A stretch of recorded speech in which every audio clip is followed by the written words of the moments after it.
আমি এত ন্যাকা কেন। কারণ তোমাকে ঠিক টাইমে পোলিওটা দেওয়া হয়নি গো নেকি। এটা হচ্ছে একটা ফেক ককরোচ, যেটা দিয়ে আজকে ওর সাথে করব দারুণ একটা প্র্যাঙ্ক।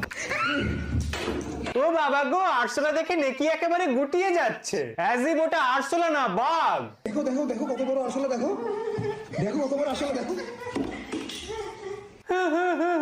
দামড়ি নাকি ভয় পেয়ে গেছে গো, বিশাল ভয় পেয়ে গেছে। আসলে দেখো দেখো কত বড় আসলে, দেখো একটা ছোট আরশোলা দেখে দিদি প্যান্টে হেগে ফেলছে, সে আবার বড় বড় ডায়লগ দেয়। আমি পারি না এমন কোনো কাজ নেই। ওরে আমার নেকি রে, সারাদিন খাচ্ছে ঘুরছে, বয়ফ্রেন্ডের সাথে শপিং করছে, আর ভিডিওতে বড় বড় ফুটানি ঝাড়ছে। আমি পারি না এমন কোনো কাজ নেই। কোনো কাজ পারুক আর না পারুক, দিদি কিন্তু ন্যাকামিটা ঠিক করতে পারে। তো ন্যাকামি করবো না কেন? মেয়েদের কাজই তো ন্যাকামি করা। ন্যাকামি করা মোটেই মেয়েদের কাজ নয় গো নেকি দিদি, পৃথিবীর সমস্ত মেয়েরাই